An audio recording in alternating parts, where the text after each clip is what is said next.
She was 11 years old, barefoot in the November cold, standing at the gate of a dying farm with nothing but the clothes on her back and a question that would shatter a broken man's heart. "Sir, can you give me work?" Ethan Holloway had buried a wife, lost a son to silence, and survived 5 winters alone on land that no longer wanted him. He'd convinced himself he had nothing left to offer the world.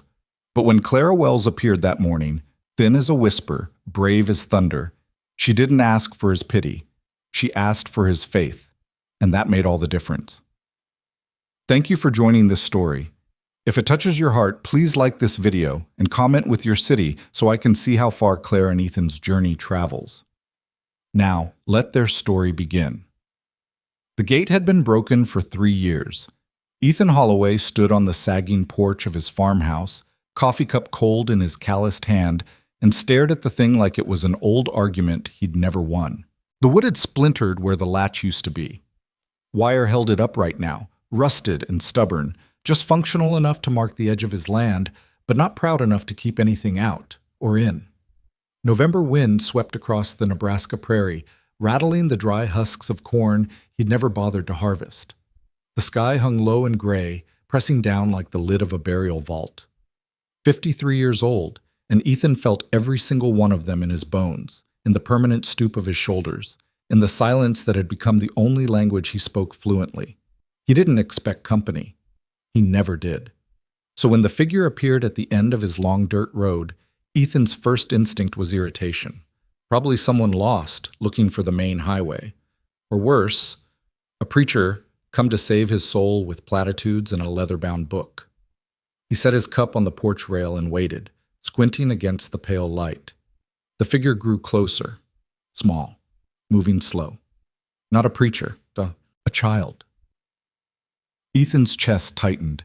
His hand went to the porch post, gripping it hard enough that splinters bit into his palm. Children didn't wander out here.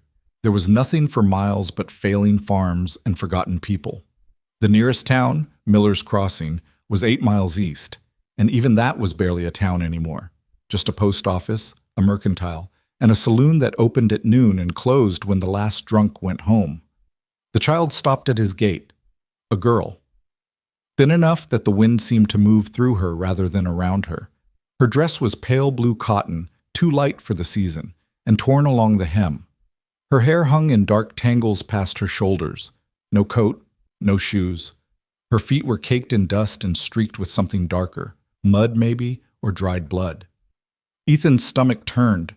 She stood there for a long moment, hands folded in front of her like she was waiting for permission to exist. Then, slowly, she lifted her head and looked directly at him. Her eyes were gray, clear, unflinching. "Sir," she called out, her voice thin but steady. "Can you give me work?" Ethan blinked. Of all the things he'd expected, tears, begging, desperation, this wasn't it. "What?" His voice came out rougher than he intended, unused and sharp. The girl didn't flinch. "I can work," she said again, louder this time. "I can clean. I can cook. I can mend. I don't eat much, and I don't need paying. Just—" She paused, swallowed hard. "Just a place to sleep, and something to do." Ethan felt his jaw tighten. He didn't want this, didn't want the complication, the questions, the weight of another person's suffering pressing against his ribs. He'd worked damn hard to build his life down to nothing, to strip away everything that could hurt him. And here this girl was, barefoot and shaking, asking him to care. "Where's your family?" he asked. Her gaze dropped to the dirt. "Gone." "Gone where?" "Just gone." The wind picked up, and Ethan watched her sway slightly, like a sapling that hadn't quite rooted yet. She was cold. He could see it in the way her arms wrapped tighter around herself, in the faint shiver that ran through her shoulders. He should tell her to go, point her toward town, let someone else deal with it. But his feet didn't move. "How old are you?" 11. "And you walked here?" "Yes, sir." "From where?" She hesitated. "Everywhere." Ethan exhaled hard through his nose, the sound somewhere between a sigh and a curse.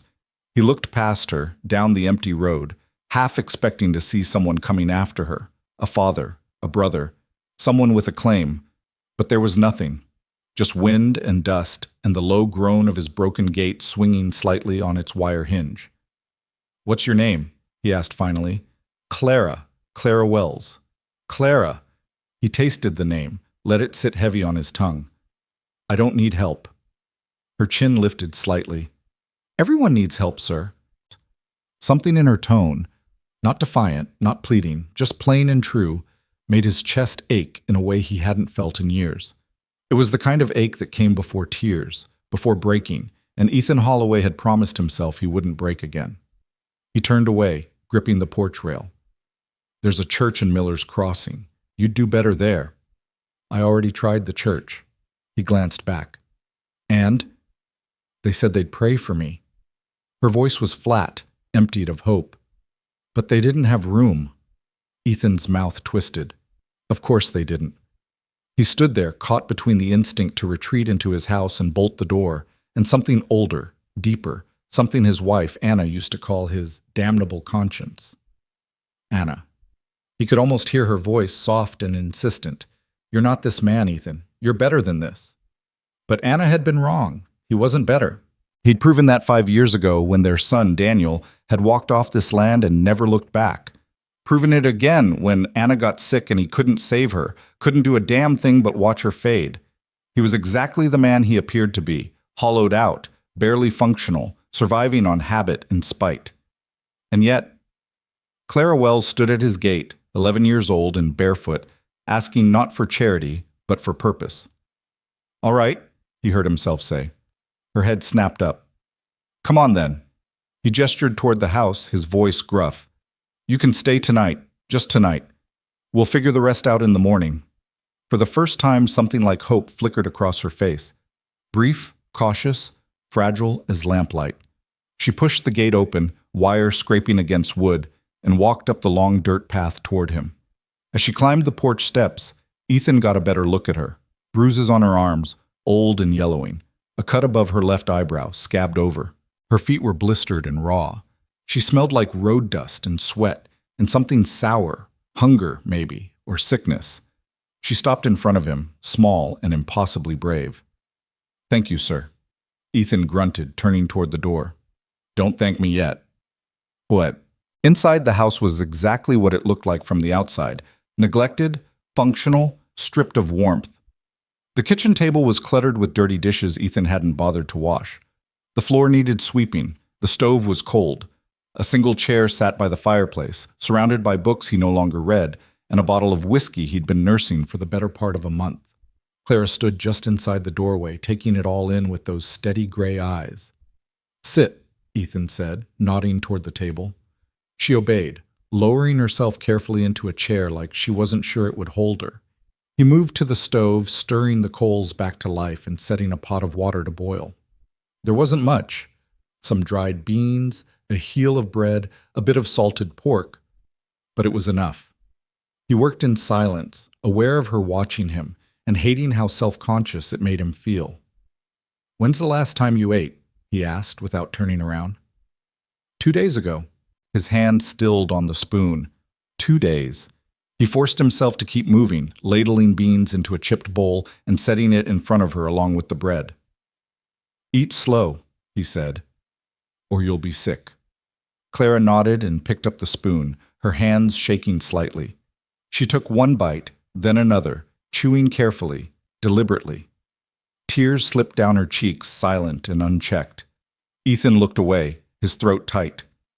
He poured himself coffee, real coffee this time, hot and bitter, and sat across from her, letting the silence settle. Outside, the wind rattled the shutters. Inside, the stove crackled. Clara ate, and Ethan tried not to notice the way her shoulders gradually relaxed, the way color slowly returned to her face. When she'd finished, she set the spoon down and wiped her eyes with the back of her hand. "Thank you," she said again, softer this time. Ethan grunted. "You said you can work." "Yes, sir." "What kind of work?" "Anything." She straightened slightly, determination hardening her voice. "I've cooked and cleaned for my mama since I was 7. I can mend clothes, churn butter, tend a garden. I'm strong. I don't complain." "Where's your mama now?" Clara's face went very still. "She died. Last spring." And your father? Never knew him. Ethan nodded slowly, pieces falling into place. So you've been on your own since then? Mostly. She hesitated. There was an aunt for a while, in Omaha, but she didn't want me either. The casual way she said it, like being unwanted was just another fact of life, like weather or seasons, made Ethan's chest hurt all over again. Why come here? He asked. Why my farm? Clara looked down at her hands. I saw the gate. It's broken, but it's still standing. I thought maybe... She trailed off, then tried again. I thought maybe you'd understand. Ethan frowned. Understand what? She met his eyes, and for a moment he saw something far older than 11 looking back at him. What it's like to keep going when everything's falling apart. The words hit him like a fist to the gut. He stood abruptly, the chair scraping loud against the floor. You can sleep in the back room, he said, his voice tight. There's a bed. It's not much, but it's clean enough. Clara rose carefully, like she was afraid sudden movement might break the fragile thread of his generosity. Thank you, sir. Stop calling me that. She blinked. What should I call you? Ethan.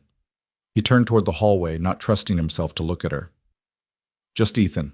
Tarta. The back room had been Daniel's once. Ethan hadn't set foot in it since the day his son left. 22 years old and burning with anger, shouting words that still echoed in Ethan's skull on the bad nights. You care more about this dirt than you ever cared about me. The door had slammed, the truck had roared to life, and Ethan had stood on the porch, fists clenched, pride keeping his mouth shut, even as his heart screamed for him to call his boy back. He'd been waiting 5 years for Daniel to come home. He wasn't waiting anymore. Now he pushed the door open, dust swirling in the dim light. The bed was still made, the quilt Anna had sewn folded neatly at the foot. A wooden trunk sat against the wall. A single window overlooked the fields. Clara stepped inside, her eyes wide. It's perfect, she whispered. Ethan grunted. It's a room. It's more than I've had in a long time. He didn't know what to say to that, so he said nothing. He left her there, closing the door softly behind him, and returned to the kitchen. The fire was dying. He should stoke it, keep the house warm through the night. Instead, he sank into his chair by the hearth and stared into the fading embers, the whiskey bottle within easy reach. Just tonight, he told her. But as the hours passed and the house settled into darkness, Ethan Holloway knew he'd already lied. Clara woke before dawn. For a moment, she didn't remember where she was, only that she was warm, and the mattress beneath her didn't stink of mildew, and there was no one yelling. Then memory returned, the long walk, the broken gate, the man with sad eyes who'd given her food. Ethan. She sat up slowly, her body aching in a dozen places. Through the window, the sky was just beginning to lighten, pale gray bleeding into the horizon.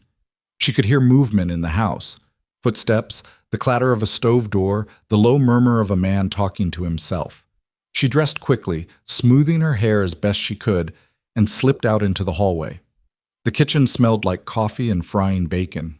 Ethan stood at the stove, his back to her, shoulders hunched.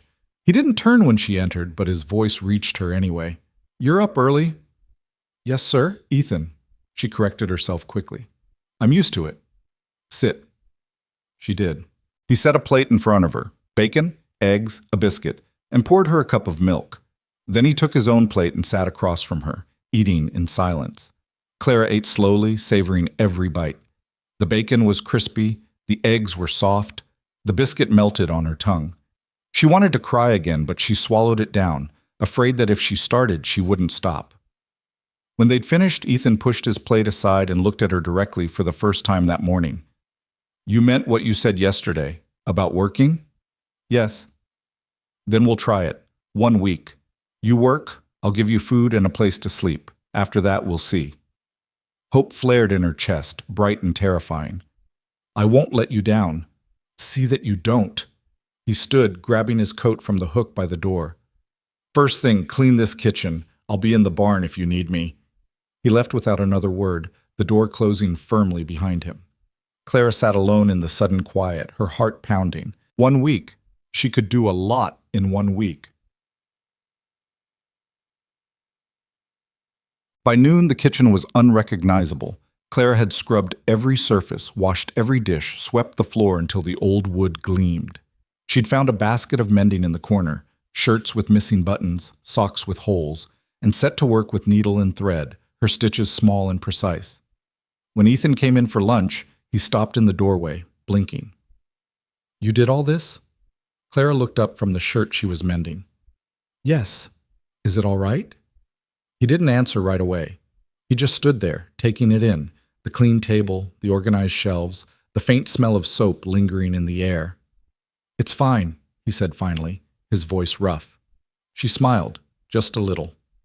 That afternoon, she tackled the front room, dusting, sweeping, folding the blankets that had been left in a heap on the floor. She found a photograph on the mantel, half hidden behind a stack of books. A woman with kind eyes and dark hair. A young man beside her, tall and serious. "That's Anna," Ethan said from behind her. Clara startled, nearly dropping the frame. "My wife," he continued, stepping closer. "She died 3 years ago." "I'm sorry." He took the photograph from her hands, his thumb brushing over the glass. "And that's Daniel, my son." "Where is he?" "Don't know." Ethan set the frame back on the mantel, his jaw tight. "Haven't seen him in 5 years." Clara wanted to ask more, but something in his posture, rigid, closed, told her not to push. Instead, she said, "They look happy." Ethan's mouth twisted into something that wasn't quite a smile. "They were. Once." He turned away, heading back toward the kitchen, and Clara let him go. The days that followed fell into a rhythm. Ethan worked the land, what was left of it, mending fences, feeding livestock, clearing brush. Clara worked the house, transforming it piece by piece from a tomb into something that almost resembled a home. They didn't talk much. Ethan wasn't a man built for conversation, and Clara had learned long ago that silence was safer than words. But there was a comfort in the routine, in the simple act of being useful, of waking each morning with purpose. On the 4th day, Clara found a recipe box tucked away in a cupboard. Inside were dozens of handwritten cards, notes scrawled in looping feminine script. Anna's recipes. That evening she made stew, rich and savory, thick with vegetables and tender chunks of beef. She set the table carefully, lighting a candle she'd found in the pantry. When Ethan came in, he froze. "What's this?" "Dinner." Clara gestured toward the table. "I found your wife's recipes. I thought you might like it." For a long moment, he just stood there, staring at the table like it was something dangerous. Then, slowly, he sat. Clara served him, her hand steady despite the nerves fluttering in her chest. She watched as he took the first bite, as his eyes closed briefly. "It's good," he said, his voice barely above a whisper. "Thank you." They ate in silence, but it was different this time, softer, warmer. And when the meal was finished, Ethan didn't retreat to his chair by the fire. Instead, he helped Clara clear the dishes, their movements careful and quiet. "Your week's almost up," he said as he dried the last plate. Clara's stomach clenched. "I know. You've worked hard. I'll keep working, as long as you'll let me." Ethan set the plate down, turning to look at her fully. "Why do you want to stay here, Clara? This place, it's barely hanging on. I'm barely hanging on." She met his gaze, steady and sure. "Because you didn't turn me away. Because you're kind, even when you don't want to be. And because—" She hesitated, then pushed forward. "Because I think maybe you need someone to stay just as much as I need a place to be." Ethan's throat worked, his eyes shining. He turned away quickly, clearing his throat. "All right," he said, his voice rough. "You can stay." Clara's heart soared. "But," he continued, holding up a hand, "you have to promise me something." "Anything." "You have to promise me that if this doesn't work, if I can't give you what you need, you'll tell me. You won't just disappear." Clara nodded, fierce and certain. "I promise." Ethan exhaled, some of the tension leaving his shoulders. "Good." He picked up his coat from the back of the chair. "Now get some rest. We've got work to do tomorrow." As he headed toward his room, Clara called after him softly. "Ethan?" He paused, glancing back. "Thank you for letting me stay." He didn't answer, but the small, almost invisible nod he gave her was enough. That night, Clara lay in bed, staring at the ceiling, her mind racing. She thought about her mother, gentle and tired, worn down by a world that had never been kind. She thought about the aunt in Omaha who'd looked at her like she was a burden. She thought about the long, lonely road she'd walked, the nights she'd spent shivering in barns and under bridges. And then she thought about Ethan, broken and grieving, but still standing, still trying. I can help him, she thought. I can make this place whole again. It was a big dream for an 11-year-old girl, but Clara Wells had learned that sometimes the biggest dreams were the only ones worth holding on to. Outside, the wind whispered through the prairie grass. Inside, for the first time in a very long time, the house on Ethan Holloway's failing farm felt like it might just have a future. The winter came early that year, sweeping across the Nebraska prairie with a vengeance that felt personal. By mid-December, snow had buried the fields in white silence, and the wind howled through the gaps in the barn like something hungry and desperate. Ethan worked from dawn until his hands went numb, splitting firewood, reinforcing the animal shelters, patching the roof where ice had worked its way under the shingles. Clara worked beside him when he'd let her, which wasn't often. "You'll freeze," he'd say, not unkindly, gesturing toward the house. "Go inside where it's warm." But she'd shake her head, her small hands already gripping a broom or a bucket. "I'm fine. I can help." And she did. She cleared paths through the snow. She fed the chickens and collected eggs, her fingers red with cold. She learned to milk the cow, her forehead pressed against the animal's warm flank, while Ethan stood nearby, offering gruff corrections. "Steady pressure, don't yank." "Like this?" "Better. Keep going." The house changed with her presence. Curtains appeared in the windows, threadbare but clean, salvaged from a trunk in the attic. The stove stayed warm. Meals appeared on the table at regular hours, simple but nourishing. The scent of baking bread began to replace the stale smell of whiskey and neglect. Ethan noticed. He couldn't help but notice. It unsettled him, the way the house had started to feel alive again. The way he'd catch himself listening for Clara's footsteps in the morning. The soft humming she did while she worked. The way she'd set his coffee beside his plate without him asking, exactly the way Anna used to. It felt like betrayal and relief all at once. One evening, after a particularly brutal day of hauling feed through waist-deep snow, Ethan came inside to find Clara kneeling by the fireplace, feeding logs into the flames. Her dress was damp at the hem. Her hair had escaped its braid, falling in dark waves around her face. She looked up when he entered and smiled. It was such a small thing, that smile, tired but genuine, offered freely, and it cracked something inside Ethan's chest that he'd been holding together with spit and stubbornness. He looked away quickly, shrugging off his coat. "You shouldn't be doing that," he muttered. "Fire's my job." "You looked cold," Clara said simply. "I thought I'd help." Ethan grunted, moving toward the kitchen. But as he passed her, he let his hand rest briefly on her shoulder, just for a second, barely a touch. "Thank you," he said quietly. Clara's smile widened. That night, after she'd gone to bed, Ethan sat alone by the fire with Anna's photograph in his hands.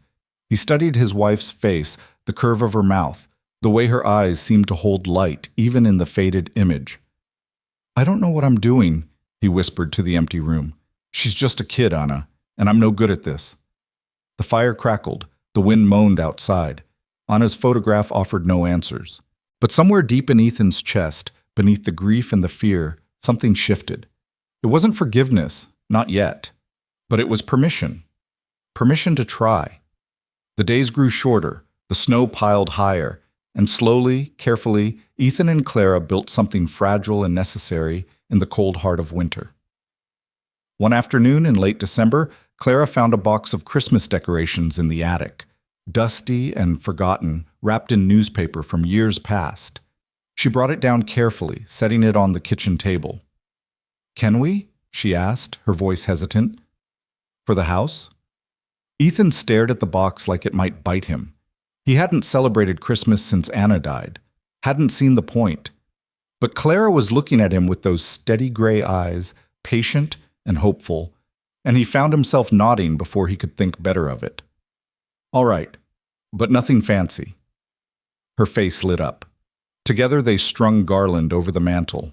Clara hung Anna's handmade ornaments on a small pine tree Ethan reluctantly cut from the edge of the property. She stood back, admiring her work, her hands clasped in front of her. "It's beautiful," she breathed. Ethan couldn't quite agree.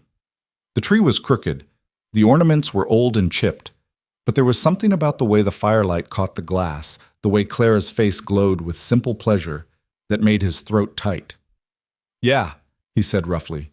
"It's all right." That night, Clara asked the question that had been building between them for weeks. "Ethan?" She was sitting at the table, mending one of his shirts. "Can I ask you something?" He looked up from the ledger he'd been pretending to read. "Depends on the question." "Your son, Daniel." She kept her eyes on her stitching. "What happened between you two?" Ethan's jaw tightened. "That's personal." "I know, I'm sorry." She set the shirt aside, meeting his gaze.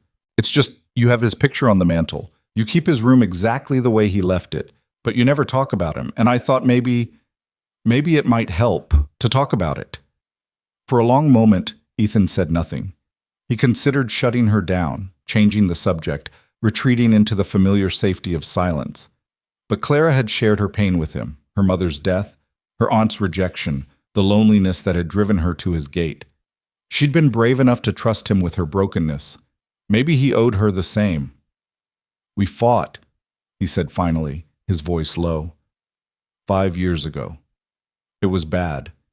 Clara waited, patient. "Daniel wanted to leave, go to college back east, study engineering. He was smart, smarter than me by a mile." Ethan's hands curled into fists on the table. "But I needed him here.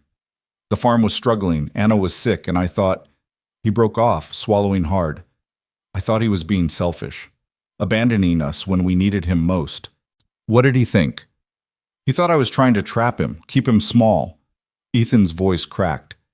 "He said I cared more about this dirt than I ever cared about him. And when I didn't deny it, when I just stood there too damn proud to admit he was right, he left." "Have you heard from him since?" "Once. A letter about 6 months after he went. Said he was in Chicago, working construction.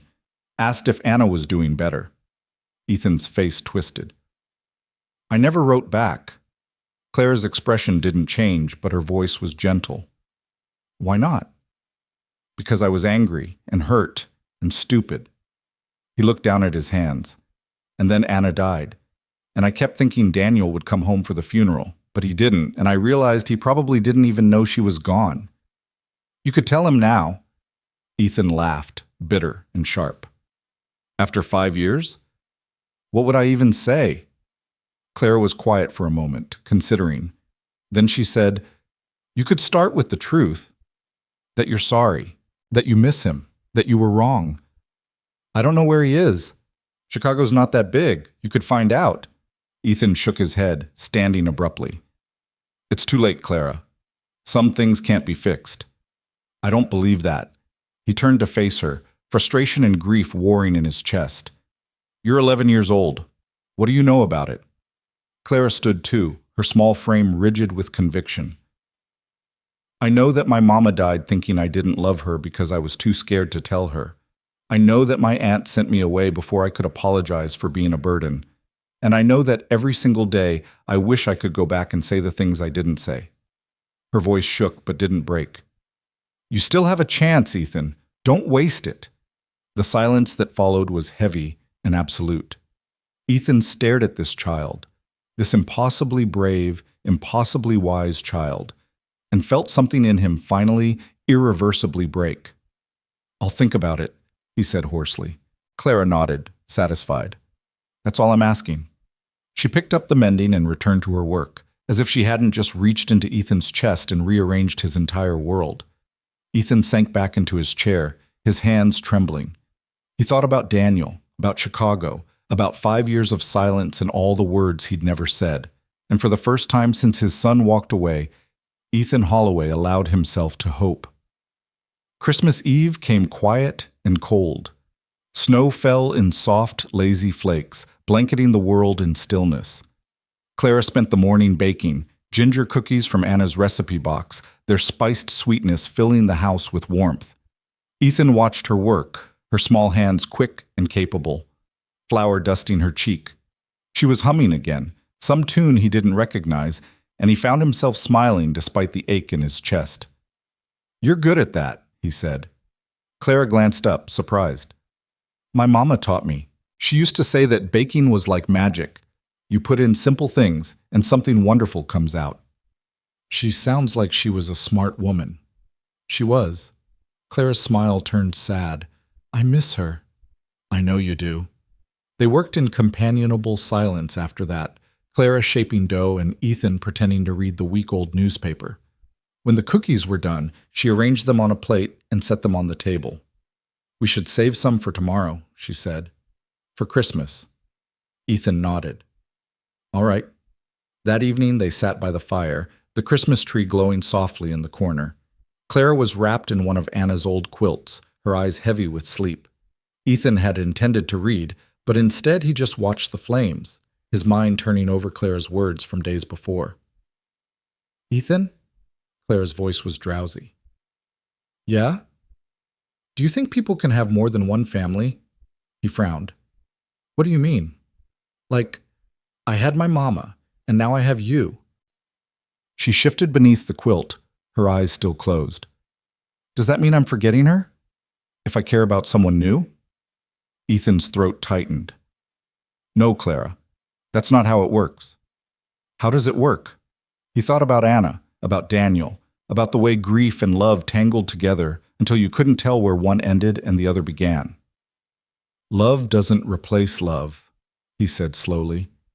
"It just grows, gets bigger, makes room for more people." He paused. "Your mama's still with you, always will be, but that doesn't mean you can't care about new people too." Clara's eyes opened, sleepy and grateful. "Thank you." "For what?" "For letting me stay, for being my family." Ethan's chest ached. "You're welcome."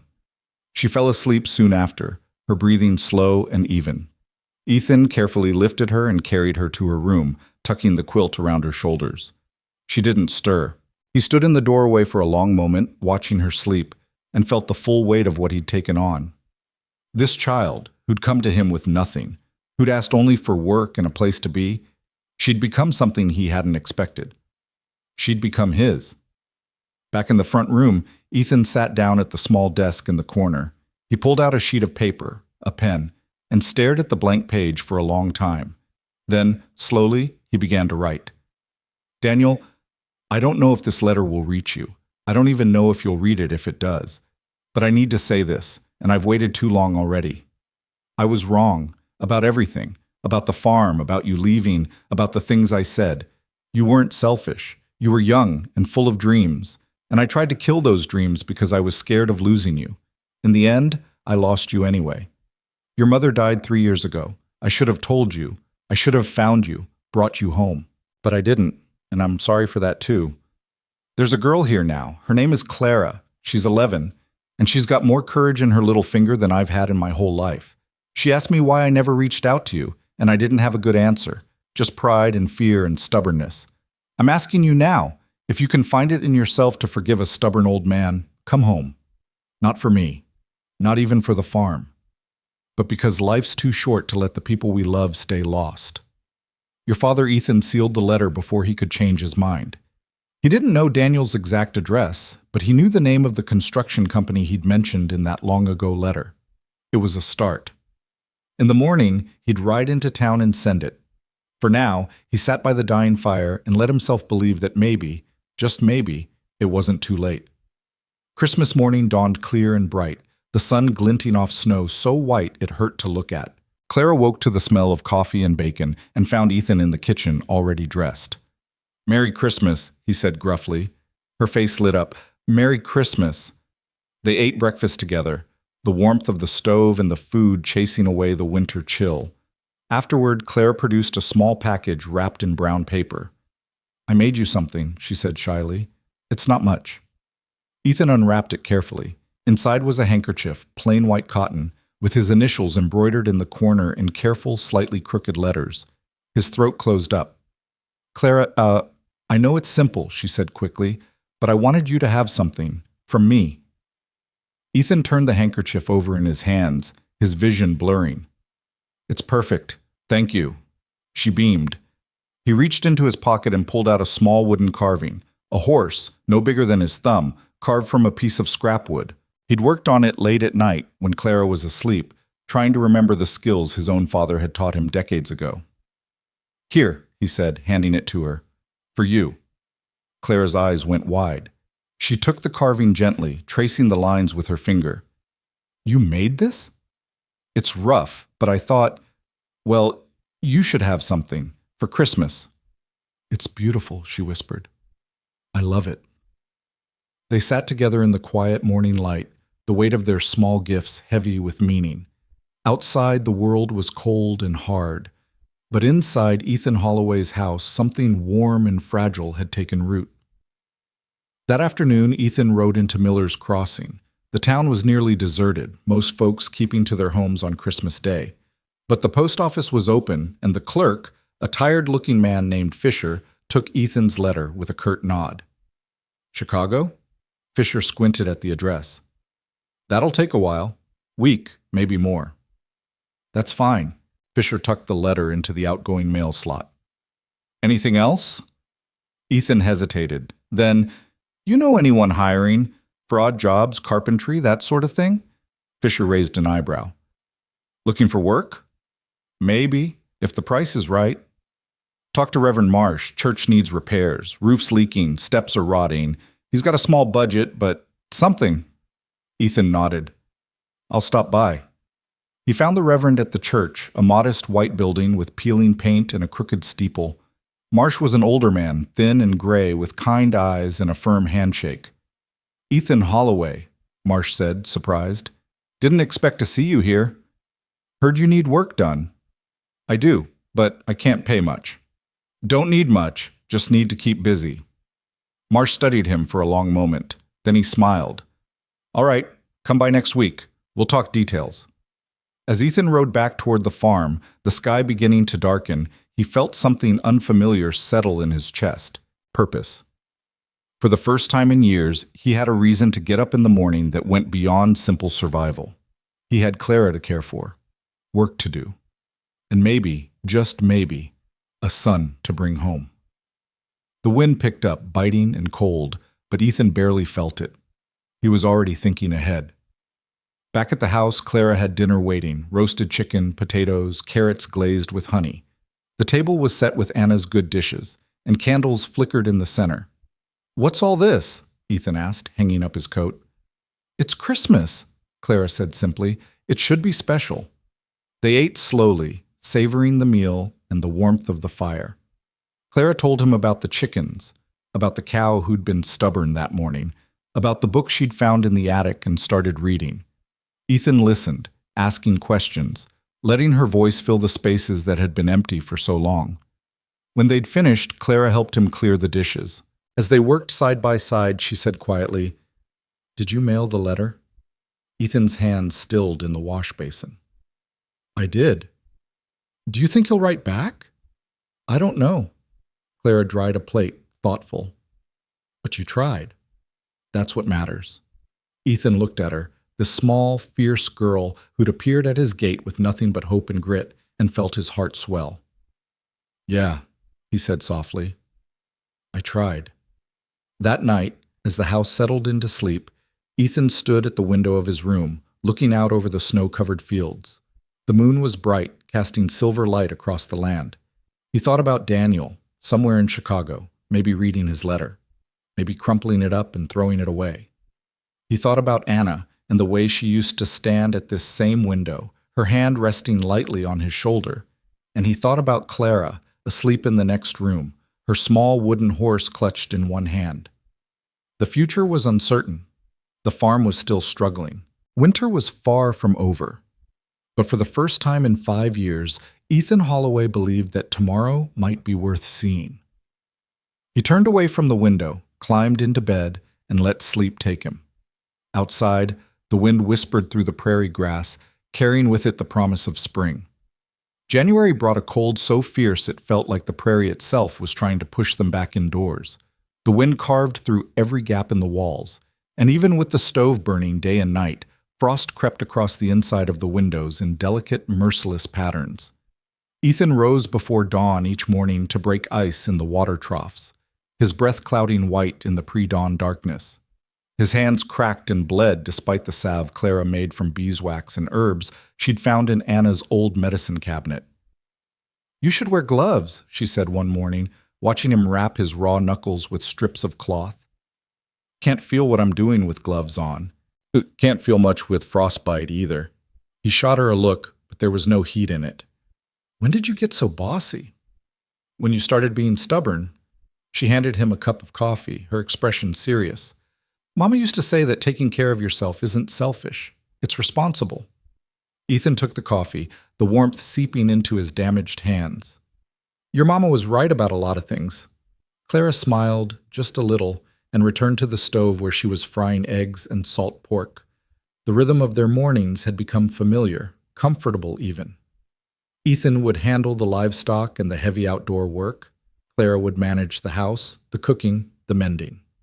In the evenings, they'd sit by the fire, Ethan reading aloud from books Clara chose, or Clara telling stories about her mother while Ethan listened, his weathered face softening in the firelight. But beneath the routine, tension hummed like a plucked wire. Every day, Ethan watched for the mail rider. Every day, Clara watched Ethan's face when the rider passed by without stopping. 3 weeks since he'd sent the letter to Chicago. No response. Ethan told himself he'd expected as much. 5 years of silence couldn't be undone with a single letter, no matter how honest. Daniel had every right to ignore him, to let the old man sit with his regrets. But hope, once planted, was a stubborn weed. The work on the church started the second week of January. Reverend Marsh met Ethan at the building early on a Monday morning, his breath steaming in the frigid air. "Appreciate you taking this on," Marsh said, gesturing at the sagging roof and rotted steps. "Most folks won't work in weather like this." "Most folks have better sense," Ethan replied, but he was already studying the damage, calculating what needed doing first. They worked out an agreement. Ethan would put in 3 days a week, dawn to dusk, for enough money to buy feed and supplies through the rest of winter. It wasn't much, but it was something. More than that, it was movement, progress, proof that he was still capable of building instead of just watching things fall apart. Clara approved immediately. "It's good," she said that evening, ladling stew into his bowl. "You need people, not just me." "I've got people. You've got me and a cow who barely tolerates you." She sat across from him, her expression earnest. "I mean real people. The Reverend seems kind." "He is." Then it settled. Ethan almost smiled. "You sound like you're in charge here." "Someone has to be." This time he did smile, shaking his head. But as he ate the stew, rich with vegetables from the root cellar and meat he'd traded for with a neighbor, he recognized the truth in her words. Clara had given him more than help with the house. She'd given him a reason to engage with the world again, to step beyond the narrow borders of his grief. He was starting to remember what it felt like to be a man instead of a ghost. The work at the church was brutal in the cold, but Ethan threw himself into it with an intensity that surprised even him. He tore out the rotted steps and rebuilt them with solid oak. He patched the roof, replacing shingles and sealing gaps where rain and snow had infiltrated. Reverend Marsh worked alongside him when he could, the two men falling into an easy companionship built on shared labor and few words. On the fourth day, as they were hauling lumber from the supply shed, Marsh asked the question Ethan had been waiting for. "The girl staying with you, Clara, how'd that come about?" Ethan kept his eyes on the wood. "She showed up at my gate back in November. No family, no place to go. Asked if I'd give her work. And you said yes." "Eventually." Marsh was quiet for a moment, considering. "That's good of you, Ethan. A lot of men wouldn't have taken that on." "Wasn't trying to be good. Just couldn't turn her away." "Sometimes that's the same thing." Ethan grunted, uncomfortable with the praise.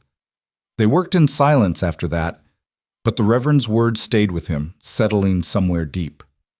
That Sunday, Marsh invited Ethan and Clara to attend services. Ethan's first instinct was to refuse.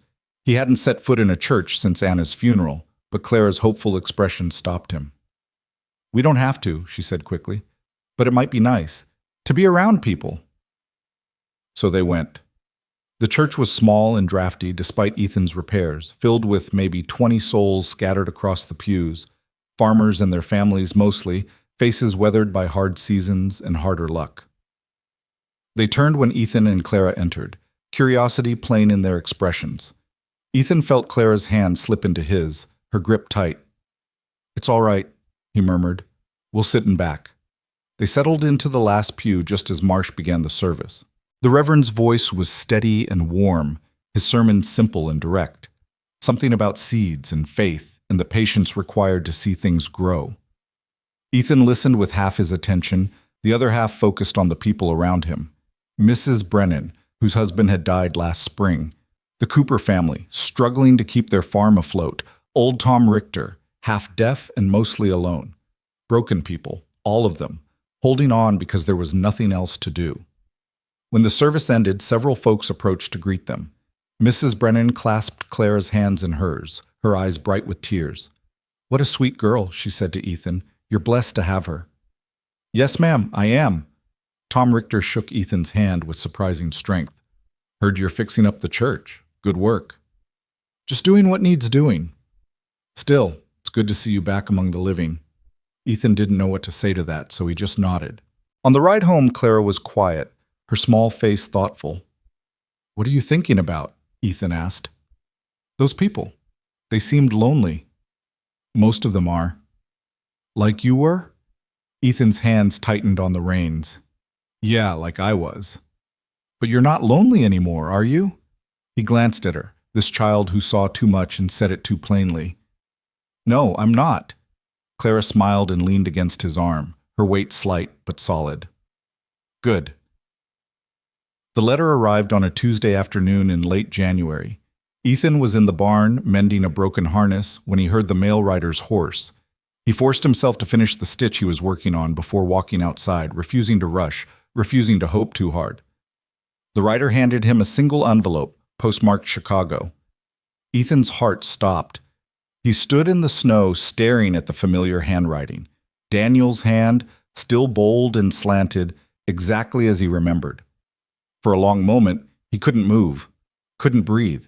Then slowly, he walked back to the barn and sat down on an overturned crate. His fingers shook as he opened the envelope.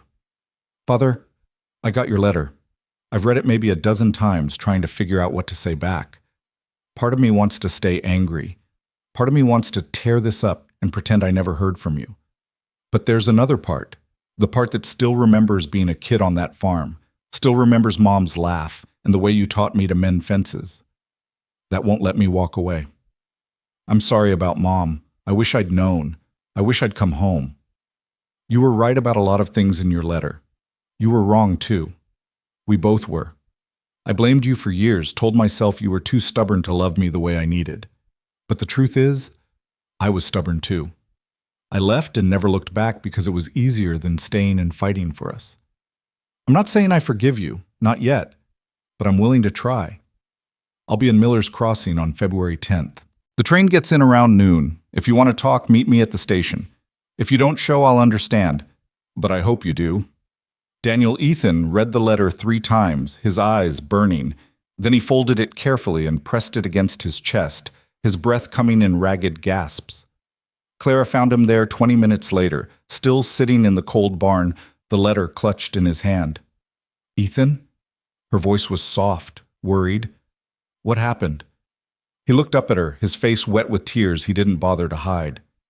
"He wrote back," he said hoarsely. "Daniel wrote back."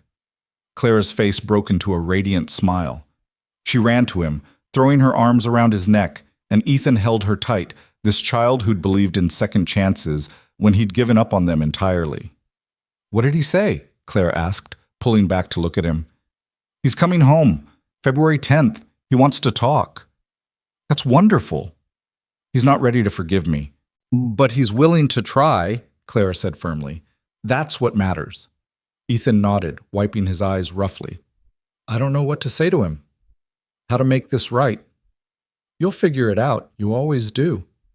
He wished he had her faith, but as he stood and walked back toward the house, Clara's hand in his, he felt something he hadn't felt in years.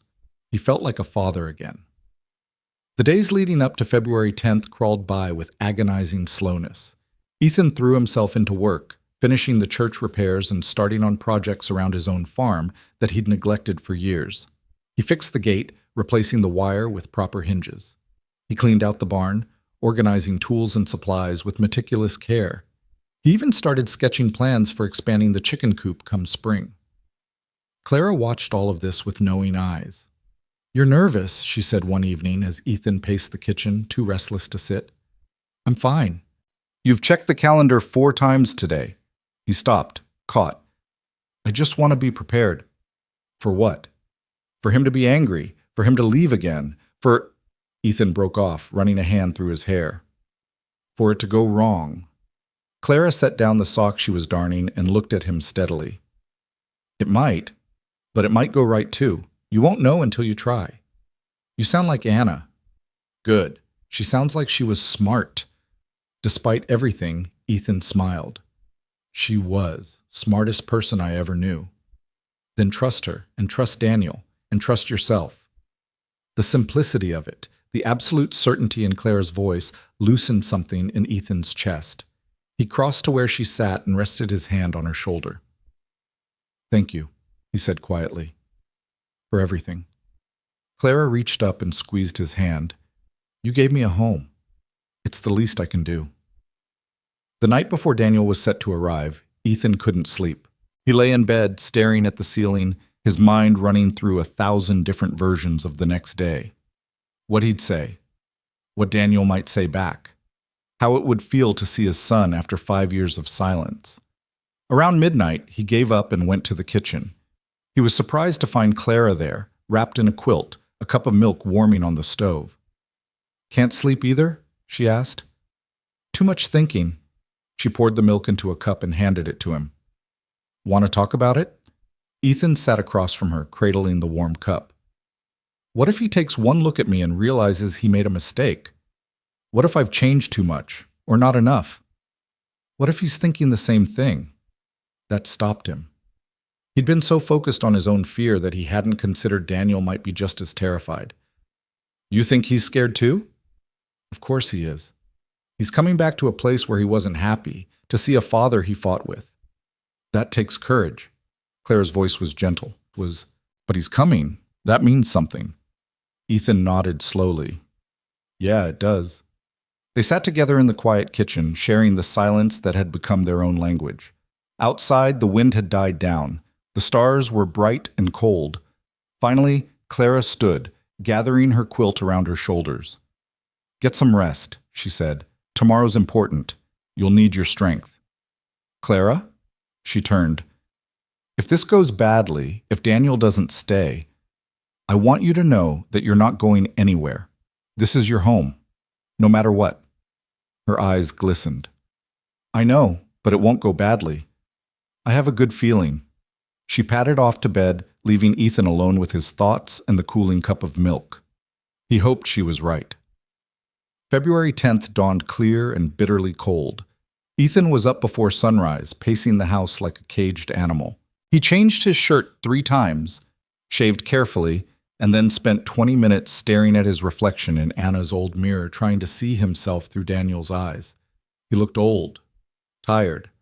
The lines on his face had deepened, carved by grief and regret. His hair was more gray than brown, but his eyes, when he really looked, weren't empty anymore. Clara had done that. "You look fine," Clara said from the doorway, making him jump. "I look like hell." "You look like a man who's lived. That's not a bad thing." She stepped into the room, smoothing his collar. "Daniel won't care what you look like. He'll care about what you say. That's what I'm afraid of." "Then speak from your heart. Tell him the truth." She stepped back, her expression fierce. "And remember, you're not the same man you were 5 years ago. You're better." Ethan's throat tightened. He pulled Clara into a quick, hard hug. "Thank you," he whispered. "Go get your son." The ride to Miller's Crossing took just over an hour.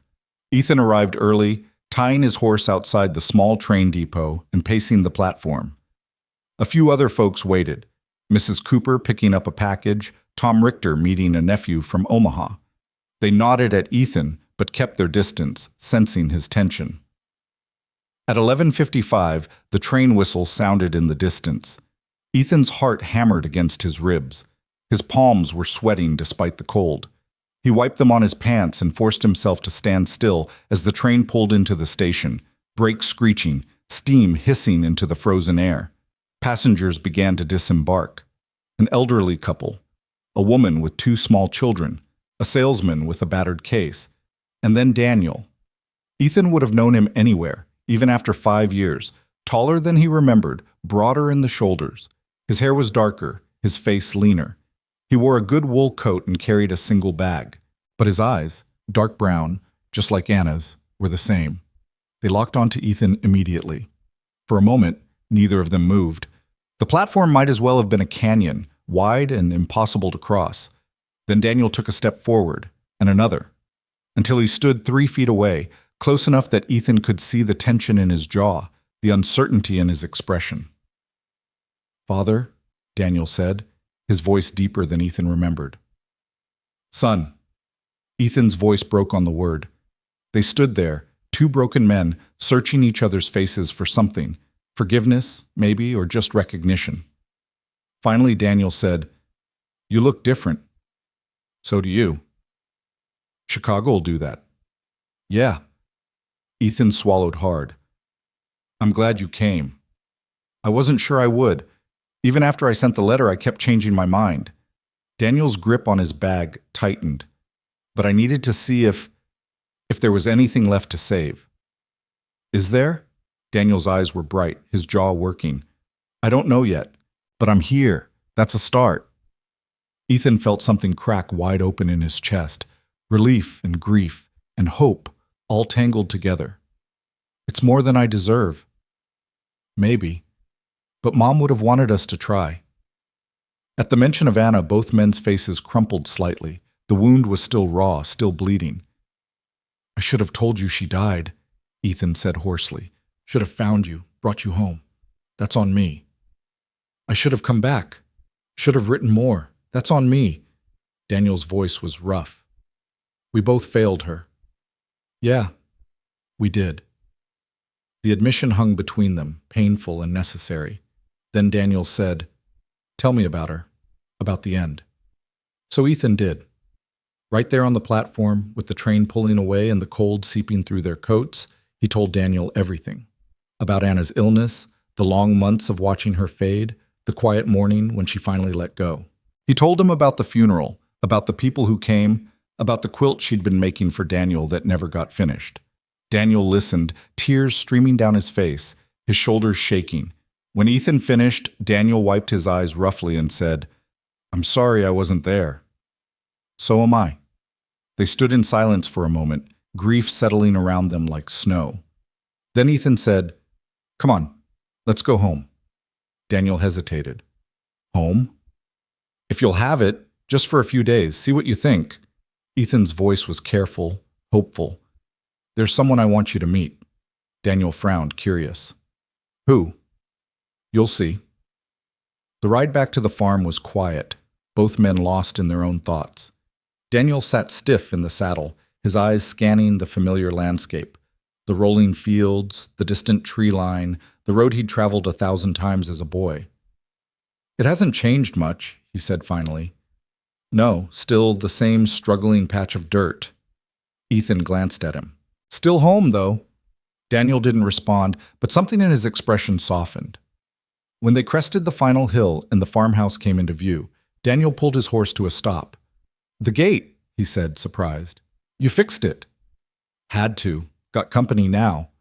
Before Daniel could ask what that meant, the front door opened and Clara stepped out onto the porch, her small frame bundled against the cold. Daniel stared. "Who's that?" "That," Ethan said, "is Clara." Clara stood on the porch watching them approach, her hands clasped in front of her apron, her expression cautious but hopeful. Ethan could see her taking in every detail of Daniel, the way he sat his horse, the set of his shoulders, the guarded look in his eyes. She was measuring him, this girl who'd learned early to read people for survival. Daniel dismounted slowly, his movements stiff from the cold and the long train ride. He looked at Clara, then at Ethan, confusion plain on his face. "Father, what's going on?"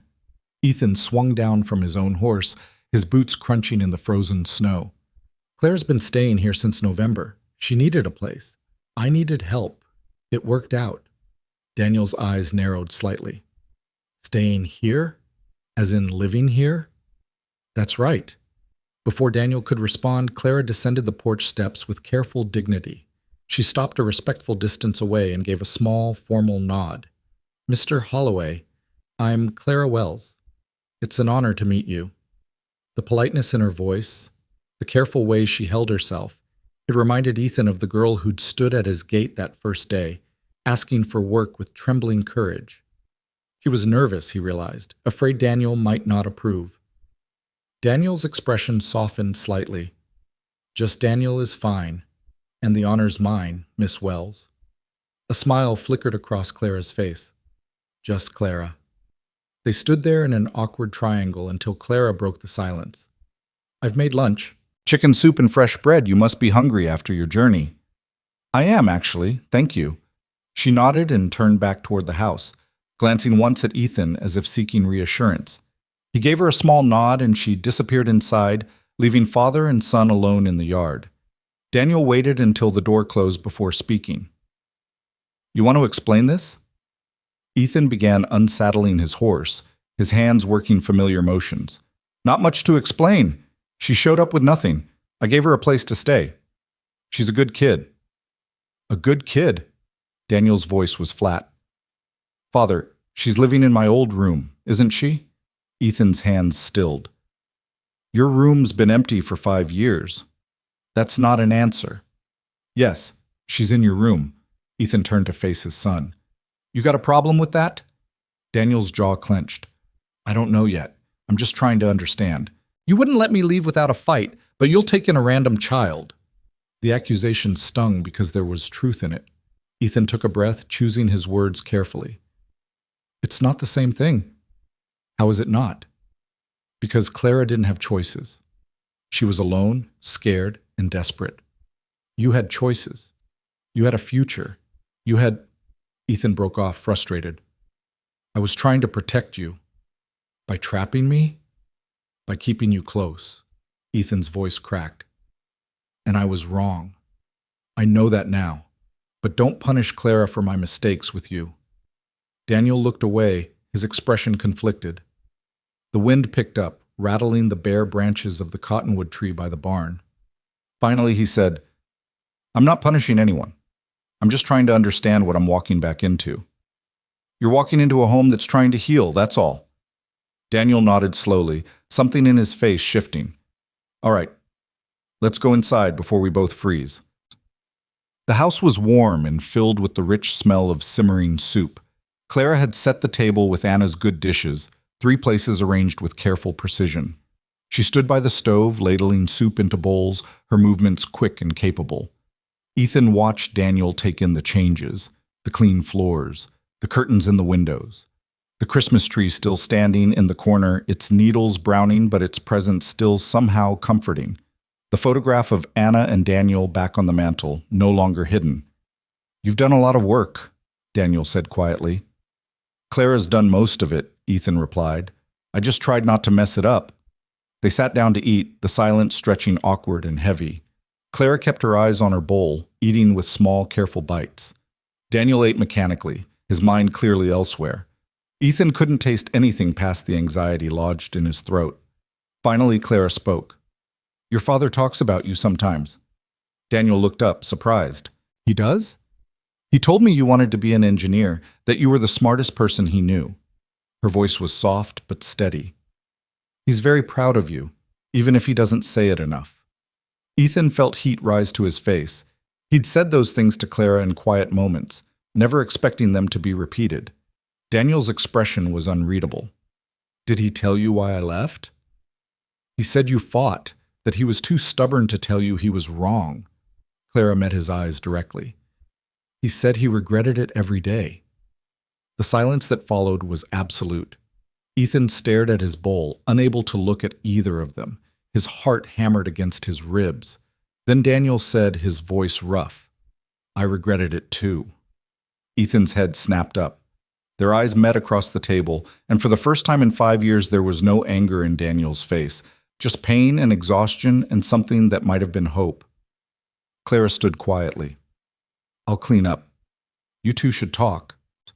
She gathered the dishes with efficient grace and carried them to the sink, giving them space while remaining close enough to be a steadying presence. Daniel pushed back from the table, moving to the window. He stood with his hands in his pockets, looking out at the winter landscape. "I was so angry when I left," he said finally. "Angry at you for not understanding. Angry at myself for caring what you thought. Angry at this farm for being the thing that stood between us." Ethan joined him at the window, standing close but not touching. "I didn't know how to let you go. Your mother, she was better at that. Better at understanding that love sometimes means stepping back." "She wrote to me," Daniel said quietly. "Did you know that?" "Once, about a year after I left. She told me you missed me, that you were too proud to say it, but you asked about me every day." Ethan's throat tightened. "I didn't know she wrote." "She asked me to come home. Not for you, for her." Ethan's voice shook. "We both failed her in different ways, but punishing ourselves won't bring her back." Daniel sagged forward, and Ethan pulled him into a fierce embrace. His son, taller than him now, broader, changed by years and distance, clung to him like he had when he was small, and Ethan held on just as tight. "I'm sorry," Daniel choked out. "I'm so damn sorry." "Me too, son. Me too." They stood like that for a long time, crying together, releasing 5 years of pain and regret. Clara continued washing dishes at the sink, giving them privacy while providing silent support with her presence. When they finally pulled apart, both men were red-eyed and exhausted, but somehow lighter. Daniel wiped his face roughly. "I don't know if I can stay. I have a job in Chicago, obligations." "I'm not asking you to stay," Ethan said quickly. "I'm just asking you to be here now. We can figure out the rest later." Daniel nodded. "All right. I can do that." Clara turned from the sink, her face hopeful. "There's coffee if you'd like some, and I baked apple pie yesterday." Despite everything, Daniel smiled. "Pie sounds good." That night, after Clara had gone to bed, Ethan and Daniel sat by the fire with cups of coffee and thick slices of pie. The house was quiet except for the pop and crackle of burning wood. "She's remarkable," Daniel said, nodding toward the hallway where Clara slept. "That girl, the way she carries herself. She's had to grow up fast." "You said she showed up in November with nothing." Ethan told him the story. Clara at the gate, barefoot and brave, asking for work. The weeks that followed, watching her transform the house and slowly transform him. The way she'd convinced him to write to Daniel. "It was her idea," Ethan admitted. "The letter. I wouldn't have done it without her pushing me." Daniel was quiet for a moment. "Then I owe her a debt." "We both do." They sat in comfortable silence, and Ethan marveled at how natural it felt having his son here. There was still tension, still wounds that needed healing, but the foundation was there. They were talking, they were trying. "What happens now?" Daniel asked. "With Clara, I mean. Is she staying permanently?" "If she wants to, I hope she does." "And legally? Have you thought about making it official?" Ethan frowned. "What do you mean?" "Adoption. Becoming her legal guardian." Daniel set down his coffee cup. "Because right now, anyone could show up and claim her. An aunt, a distant relative. You'd have no rights." The thought sent cold dread through Ethan's chest. He hadn't considered it, but Daniel was right. Clara was safe here, but she wasn't truly his, not in any way that mattered to the law. "I wouldn't know how to start that process," Ethan said slowly. "I could help. I've met a few lawyers in Chicago. I could write, ask for advice." Daniel's voice was careful. "If that's what you want." "It is." Ethan met his son's eyes. "She's family. She should be protected as such." Daniel nodded, something warm crossing his face. "Then we'll figure it out." The days that followed developed their own rhythm. Daniel settled into the house with surprising ease. taking over some of the heavier chores and working alongside Ethan to repair a section of fence that had collapsed under the weight of ice.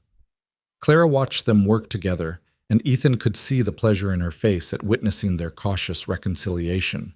But Daniel also kept his distance emotionally, retreating into himself at times, wrestling with feelings too complex to articulate. Ethan recognized the pattern. It was the same one he'd fallen into after Anna died, the instinct to protect yourself by staying numb. One afternoon, while Ethan was in town buying supplies, Clara found Daniel in the barn, sitting on a hay bale and staring at nothing. "Are you all right?" she asked softly. Daniel looked up, startled. "Yeah, just thinking." "About your mother?" He nodded. "This barn. I spent so much time here as a kid, learning from my father, working on projects. Mom would bring us lunch and sit with us while we ate." His voice was thick. "I can still see her, standing right there by the door, smiling." Clara sat down beside him. "Tell me about her." So Daniel did. He talked about Anna's kindness, her patience, her quiet strength, how she'd taught him to read using books from the library in Miller's Crossing, how she'd always taken his side in arguments with Ethan, then privately helped them both see the other's perspective, how she'd made this hard life feel like an adventure. Clara listened intently, and when Daniel finished, she said, "She sounds wonderful. I wish I could have met her." "She would have loved you." Daniel managed a small smile. "She always wanted more children, a daughter especially. My mama wanted more children too, but it was just me." Clara's expression turned distant. "Sometimes I think maybe that's why she held on so tight, because I was all she had." "Did she know, before she died, that you loved her?" "I hope so." Clara's voice wavered. "I told her, but I don't know if she heard." Daniel put an arm around her shoulders, a tentative gesture of comfort. "She heard. Mothers always hear that part." They sat together in the quiet barn, two people bound by loss, finding solace in shared understanding. When Ethan returned and found them like that, something in his chest settled. This was what he'd hoped for. Not just reconciliation between him and Daniel, but the building of something new. A family constructed not from blood alone, but from choice and need and love. That evening, Daniel made an announcement. "I need to go back to Chicago next week. I have responsibilities there, a job I can't just abandon." Clara's face fell, and Ethan felt his stomach clench. "But," Daniel continued, looking between them, "I'm not leaving forever. I'll settle things, give my notice, pack up my apartment, then I'm coming back. For good, if you'll have me." Ethan couldn't speak. The relief was too overwhelming. Clara found her voice first. "You mean it? You're staying?" "I mean it." Daniel's voice was firm. "Chicago was never home. It was just where I went to hide. But I'm done hiding." "What about your engineering?" Ethan managed to ask. "There's engineering work in Nebraska, railroads, irrigation projects. I can find something." Daniel met his father's eyes. "But even if I can't, I'd rather be here. With you. With Clara. Trying to make this work." Ethan crossed the room and pulled his son into a hard embrace. "Welcome home." Daniel held on tight. "It's good to be back." Clara joined the hug, wrapping her small arms around both of them, and for a moment they stood together, three broken people choosing to become whole. The week passed too quickly. Daniel and Ethan worked together each day, repairing what could be fixed and making plans for spring planting. They talked more than they had in years, carefully navigating old wounds while building new bridges. Clara watched over them both, offering encouragement and gentle correction when old patterns of stubbornness emerged. On Daniel's last night before returning to Chicago, they had a special dinner. Clara roasted a chicken and made biscuits, using the last of the preserves Anna had put up before she died. They ate slowly, savoring both the food and the company. "I've been thinking about something," Daniel said as Clara served pie for dessert. "About what we discussed. Making Clara's place here official." Clara looked up, hope and fear mingling in her expression. "I wrote to a lawyer I know in Chicago," Daniel continued, explained the situation. "He said it's possible to petition for guardianship, especially given Clara's circumstances. It'll take time and paperwork, but it can be done." Ethan turned to Clara. "Would you want that?" To stay here permanently? To be part of this family legally? Clara's eyes filled with tears. You do that? Even though I'm not really yours. You are ours, Ethan said fiercely. You've been ours since the day you walked through that gate. This would just make it official. But what if... Clara's voice broke. What if my aunt comes back? Or someone else claims me? Then we fight, Daniel said simply. Because you're family, and we protect our family. Clara covered her face with her hands and wept. Ethan moved to her side, kneeling beside her chair. Clara, look at me. She lowered her hands, her face blotchy and wet. You saved my life, Ethan said quietly. You came to my gate asking for work, but what you really did was give me a reason to keep living. You brought my son home. You made this house feel like a home again. His voice shook. So yeah, we want to make it official. We want you to be ours, and we want to be yours. If you'll have us. Clara launched herself at him, wrapping her arms around his neck and holding on like she'd never let go. Yes, I want that. Ethan held her tight, and Daniel joined them, one hand on Clara's shoulder and one on Ethan's, completing the circle. The next morning, Ethan and Clara rode with Daniel to the train station. The platform was crowded with travelers, and the train sat hissing and groaning, impatient to depart. Daniel embraced Clara first. Take care of him while I'm gone. Don't let him get too stubborn. Clara smiled through her tears. I won't. Then Daniel turned to Ethan. I'll be back in 3 weeks, 4 at most. We'll be here. They gripped each other tight, and when they pulled apart, both men had tears in their eyes. Thank you, Daniel said, for writing that letter, for giving me a chance.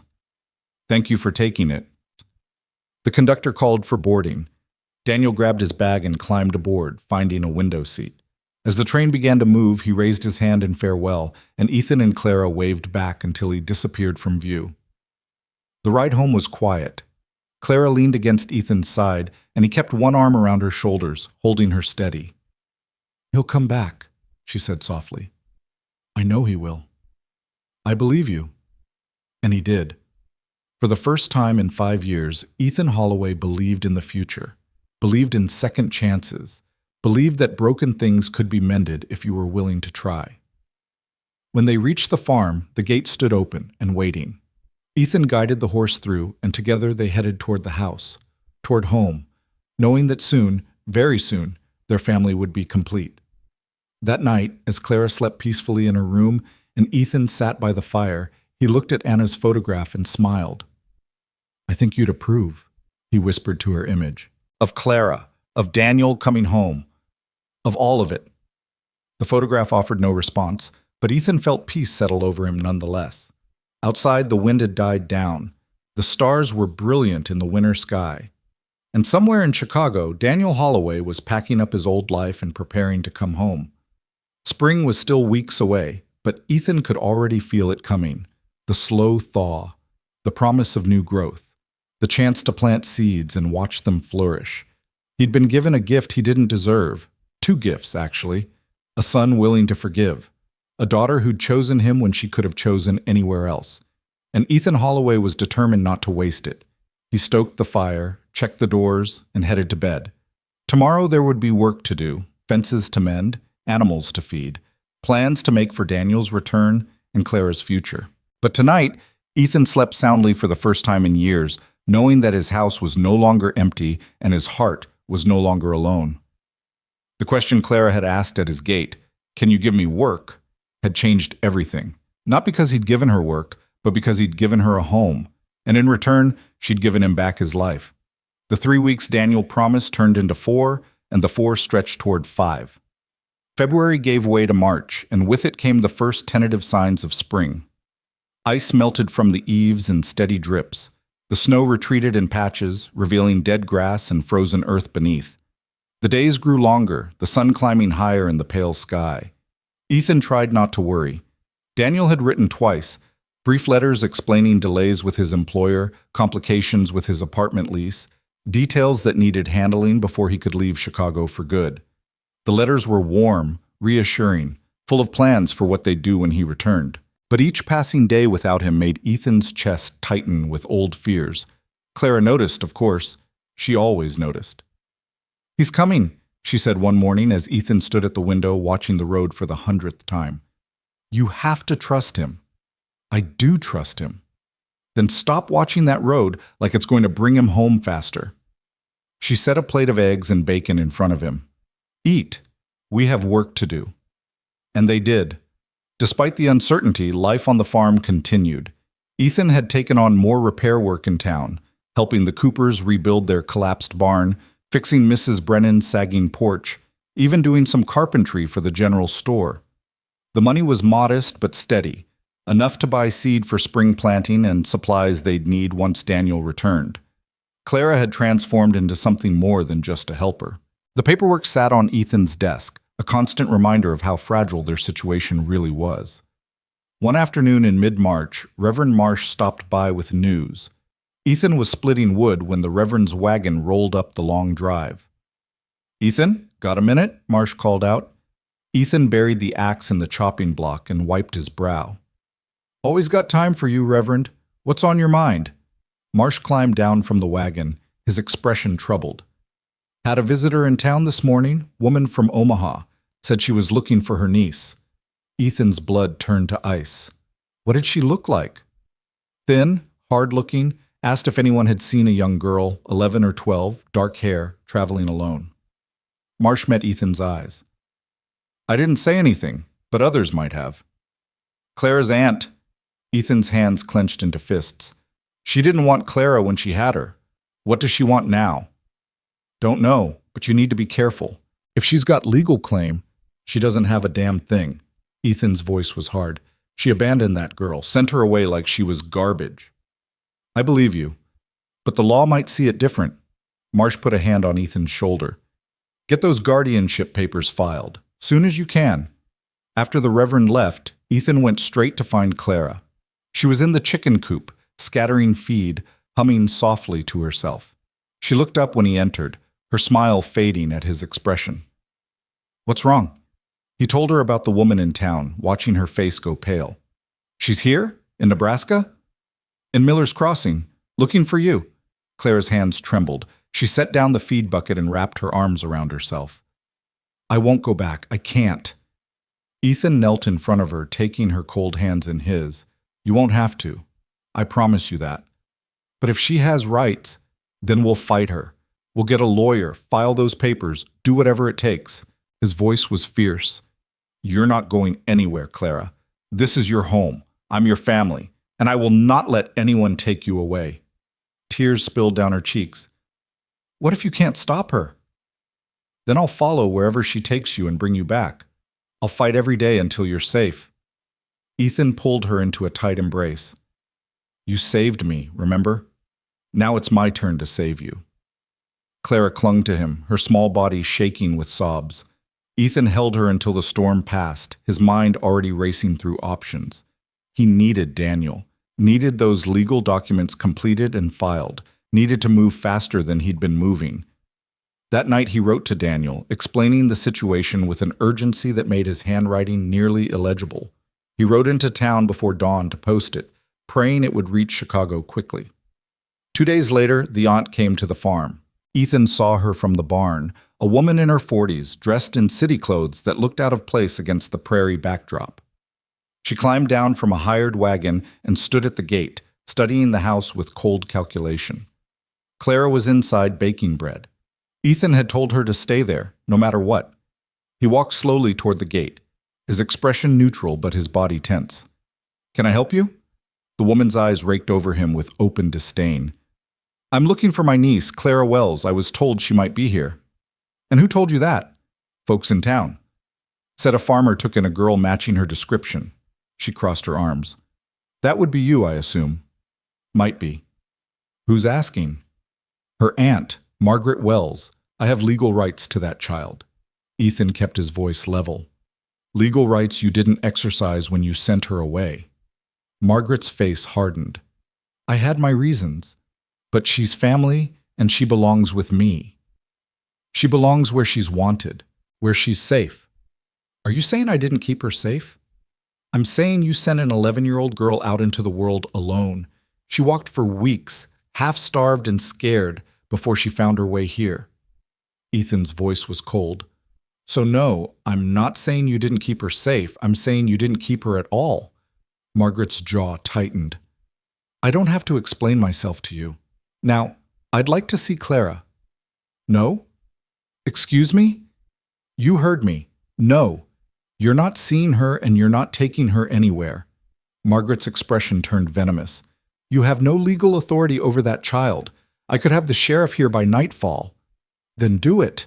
And while you're at it, explain to him why you abandoned your niece and only came looking for her once someone else took on the burden of caring for her. Ethan stepped closer to the gate. What changed, Margaret? Why do you want her now?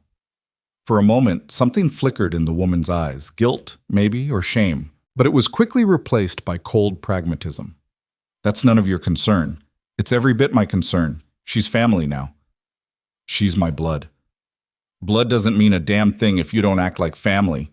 Ethan's voice was hard as stone. Now get off my property. Margaret stared at him for a long moment, her face tight with fury. This isn't over. I'll be back with the law. I'll be waiting. She climbed back into the wagon and left without another word, the wheels kicking up dust as they disappeared down the road.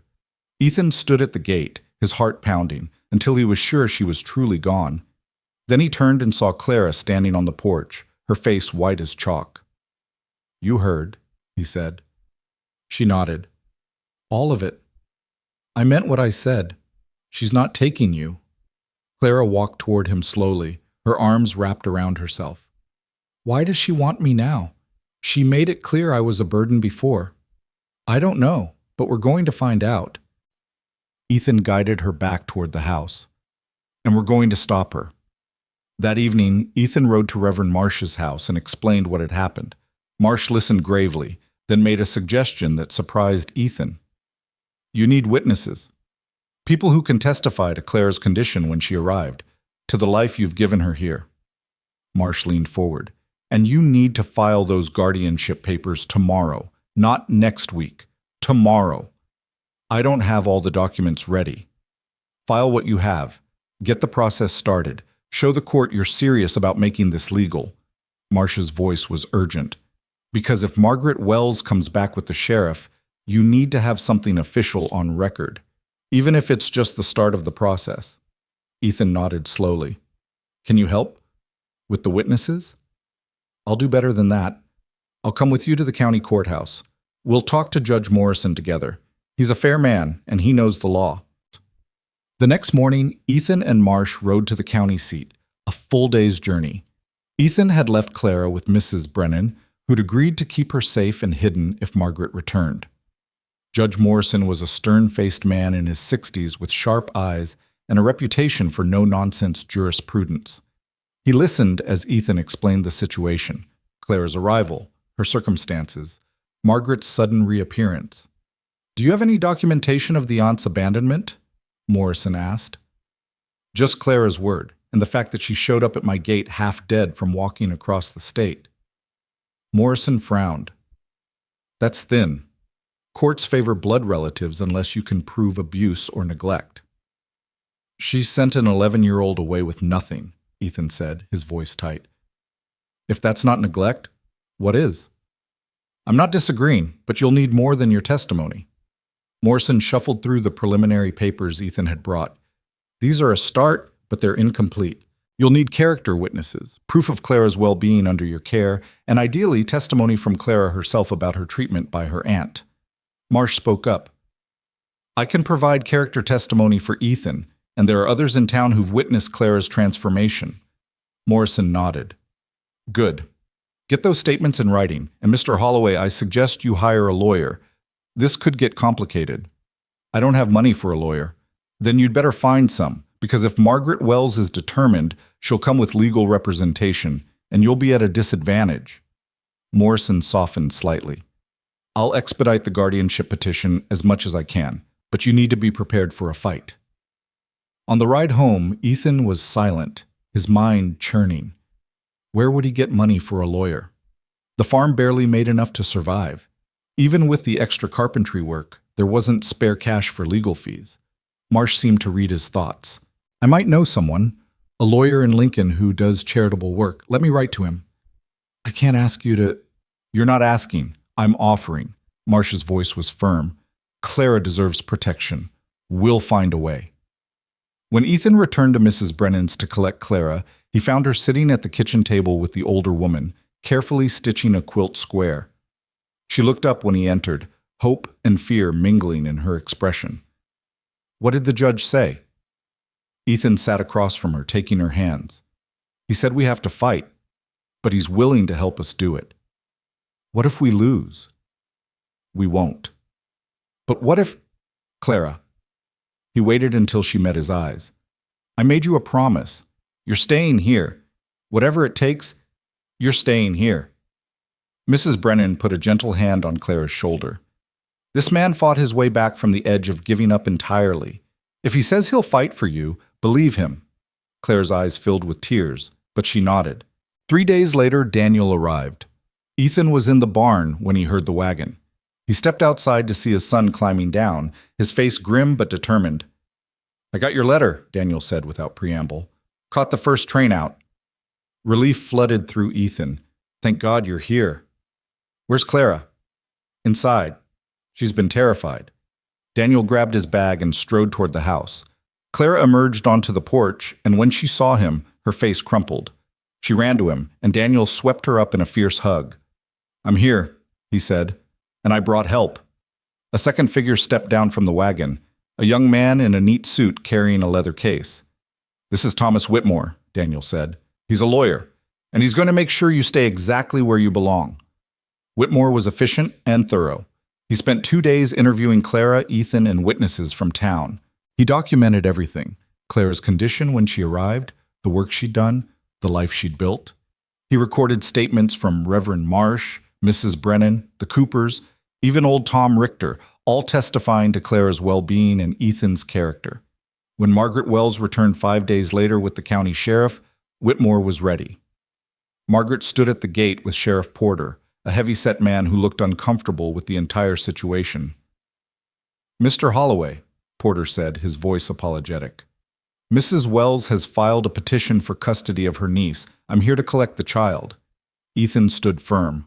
No. Sir, I don't want trouble. Then there won't be any. Whitmore stepped forward, handing Porter a set of documents.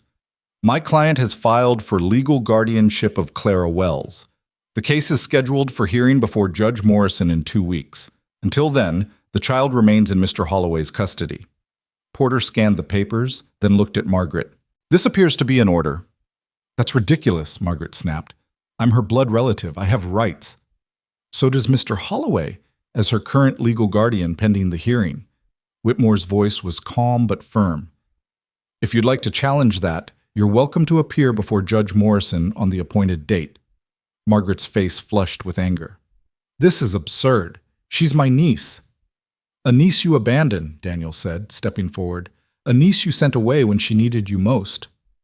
Who are you? Daniel Holloway, Ethan's son, and I'll be testifying at that hearing about exactly what kind of home Clara has here. Margaret's eyes narrowed. You people have no idea what you're doing. That girl is troubled, difficult. She'll turn on you the moment it suits her. That's a lie. Clara's voice rang out clear and strong from the porch. She walked forward slowly, her chin lifted. I was never trouble. I just wasn't worth the effort to you. Margaret's expression flickered, surprise, then something darker. Clara continued, her voice steady despite the trembling in her hands. You told me I was too much work, too expensive, that you had your own life to live and I didn't fit into it. Tears slid down her face, but her voice never wavered. So I left, because I knew I wasn't wanted. But I found people who do want me, who chose me, and I'm not leaving them. Silence fell heavy over the yard. Even Margaret seemed at a loss for words. Sheriff Porter cleared his throat. Mrs. Wells, it appears there's a legal process in motion. I suggest you retain counsel and present your case to the judge. Margaret's jaw worked, fury radiating from her. Fine. I'll see you in court. She looked at Clara, her expression cold. And when I win, you'll remember this moment. Remember that you chose strangers over your own blood. They're not strangers, Clara said quietly. They're my family. Margaret turned and stalked back to the wagon.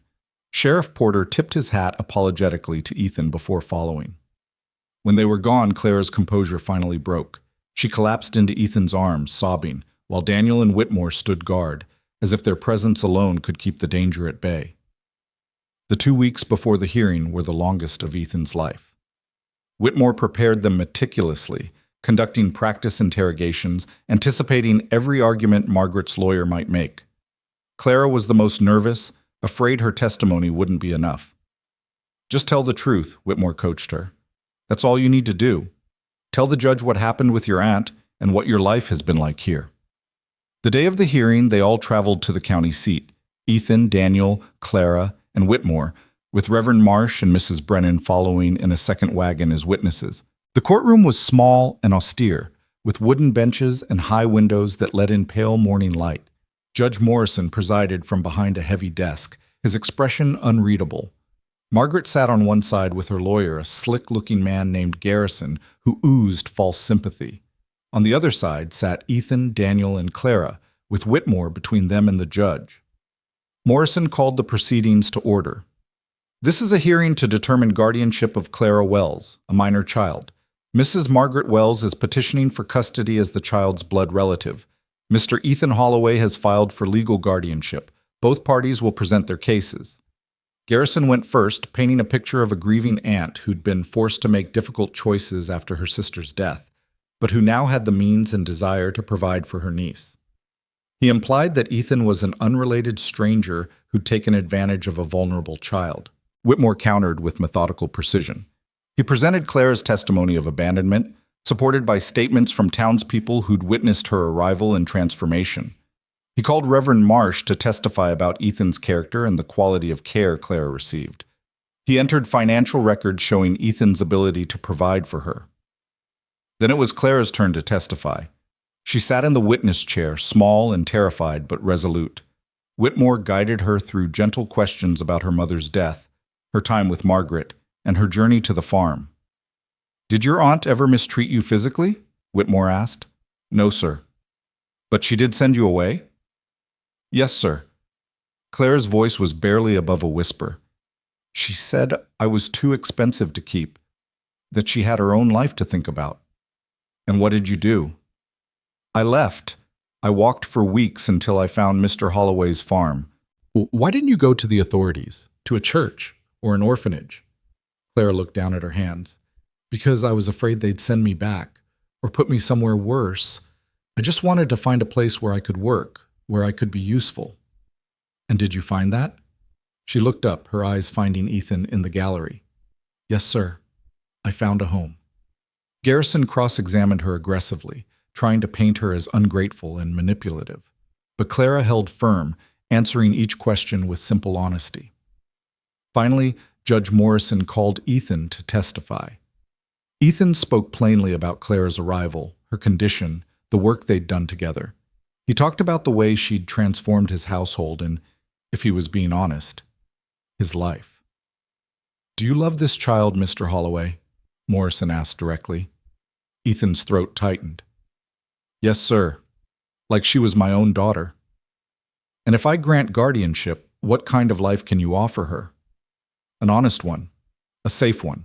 She'll have a home, an education, and 2 people, me and my son, who'll protect her and help her grow into whoever she's meant to be." "And what about when she's grown? What happens then?"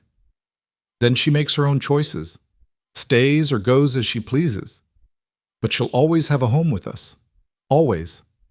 Morrison was silent for a long moment, studying Ethan's face. Then he turned to Margaret. "Mrs. Wells, I have one question for you. Why now? Why, after sending this child away months ago, do you suddenly want her back?" Margaret's lawyer started to object, but Morrison held up a hand. "I want to hear from Mrs. Wells herself." Margaret stood, her face tight. "She's my sister's child. My responsibility." "That's not what I asked. Why now?" The silence stretched. Finally, Margaret's composure cracked. "Because I heard she'd found a home, with a man who has land and means, and I thought—" She stopped, realizing her mistake. Morrison's expression hardened. "You thought you might benefit from that connection. No, that's not. Mrs. Wells, this court is not a vehicle for your financial gain. Morrison's voice was cold. Based on the testimony and evidence presented, it's clear that Clara Wells was abandoned by you and has since found a stable, loving home with Mr. Holloway and his son. He turned to Clara. Young lady, you've shown remarkable courage. The law gives weight to blood relations, but it also recognizes the best interests of the child. And in this case, those interests are clear. Morrison brought his gavel down. I'm granting full legal guardianship to Ethan Holloway, effective immediately. Mrs. Wells, your petition is denied. The courtroom erupted in whispers. Margaret's face went white with fury, but Garrison was already pulling her toward the door, knowing they'd lost. Clara burst into tears, and Ethan pulled her into his arms, holding her tight, while Daniel wrapped his arms around them both. Reverend Marsh and Mrs. Brennan were crying too, and even Whitmore allowed himself a small, satisfied smile. Outside the courthouse, as they prepared to ride home, Margaret made one final approach. You've made a mistake, she told Clara coldly. He'll let you down eventually. They all do. Clara looked at her aunt, this woman who'd given birth to her mother but never learned what family really meant, and felt only pity. No, Clara said quietly. I made the right choice. I'm sorry you can't see that. Margaret turned and walked away without another word, and Clara watched her go without regret.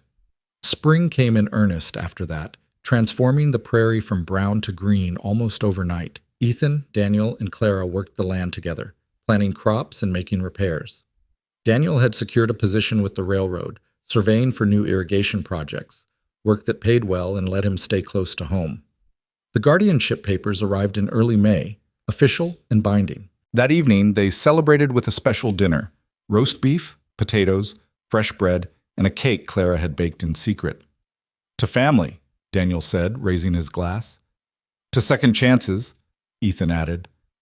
To home, Clara finished, her eyes shining. They clinked glasses and ate and talked late into the night, making plans for the farm's future and Clara's education.